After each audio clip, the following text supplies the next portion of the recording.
যুক্তরাষ্ট্র সিরিয়ার পরিস্থিতি নিয়ে ভয়াবহ সতর্ক বার্তা দিয়েছে। দেশটির পররাষ্ট্রমন্ত্রী মার্কো রুবিও বলেছেন, আগামী কয়েক সপ্তাহের মধ্যে সিরিয়া সম্ভাব্য ধস ও ব্যাপক গৃহযুদ্ধের মুখে পড়তে পারে। ওয়াশিংটন ডিসিতে সিনেট ফর রিলেশনস কমিটির শুনানিতে তিনি বলেন, সিরিয়ার অন্তর্বর্তীকালীন কর্তৃপক্ষ অচিরে ভেঙে পড়তে পারে, শুরু হতে পারে ভয়াবহ গৃহযুদ্ধ। যুক্তরাষ্ট্র সহ আন্তর্জাতিক সম্প্রদায়কে সিরীয় প্রশাসনের সঙ্গে যোগাযোগ রক্ষা ও সমর্থনের আহ্বান জানিয়ে রুবিও বলেন, তাদের সঙ্গে যোগাযোগ না করা হলে সফলতার সম্ভাবনা শূন্য। On the broader point of Syria, I would say when Syria, if you look at the history of the region, when Syria is unstable, the region becomes unstable. মার্কিন প্রেসিডেন্ট ডোনাল্ড ট্রাম্পের সিরিয়ার উপর থেকে নিষেধাজ্ঞা তুলে নেওয়ার সিদ্ধান্তের পক্ষে কথা বলেন রুবিও। সম্প্রতি সৌদি আরবে সিরিয়ার নেতা আহমেদ আল শারার সঙ্গে সাক্ষাৎ করেছেন ডোনাল্ড ট্রাম্প। শারাকে তরুণ, আকর্ষণীয় এবং শক্তিশালী অতীতের যোদ্ধা হিসেবে উল্লেখ করে বলেন, তার সিরিয়াকে একত্রিত করার সুযোগ রয়েছে। অন্যদিকে শারা মার্কিন নিষেধাজ্ঞা প্রত্যাহারকে ঐতিহাসিক ও সাহসী পদক্ষেপ বলে মন্তব্য করেন।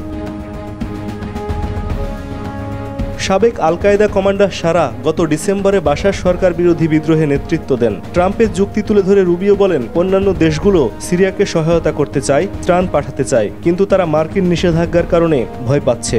শারার নেতৃত্বে গঠিত অন্তর্বর্তীকালীন প্রশাসন বর্তমানে সুন্নি ইসলামপন্থী গোষ্ঠী হায়াত আল তাহরির আল শাম HTS দ্বারা নিয়ন্ত্রিত। এখনও জাতিসংঘ, যুক্তরাষ্ট্র, ইউরোপীয় ইউনিয়ন এবং যুক্তরাজ্যের কাছে সন্ত্রাসী সংগঠন হিসেবে তালিকাভুক্ত HTS।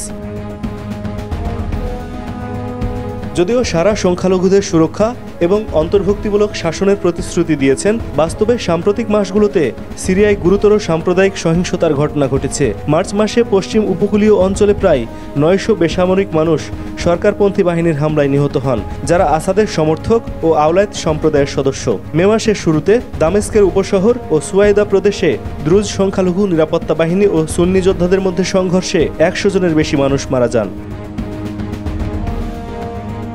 এদিকে ইউরোপীয় ইউনিয়নও সিরিয়ার উপর থেকে অর্থনৈতিক নিষেধাজ্ঞা তুলে নেওয়ার সিদ্ধান্ত নিয়েছে। EU এর পররাষ্ট্রনীতি প্রধান কাজা কালাস বলেছেন, তারা সিরিয়ার জনগণকে একটি নতুন, সবার জন্য অন্তর্ভুক্তিমূলক এবং শান্তিপূর্ণ সিরিয়া গড়ে তুলতে সাহায্য করতে চান। সিরিয়ায় 13 বছর ধরে চলা গৃহযুদ্ধে 6 লাখের বেশি মানুষ নিহত হয়েছেন, বাস্তুচ্যুত হয়েছেন প্রায় 1.25 কোটি মানুষ। মার্কিন নিষেধাজ্ঞাগুলো সিরিয়ার সরকারপন্থী বাহিনীর দ্বারা সংঘটিত মানবাধিকার লঙ্ঘনের প্রেক্ষিতে আরোপ করা হয়েছিল, যার মধ্যে সংখ্যালঘু নিপীড়নের ঘটনাও রয়েছে।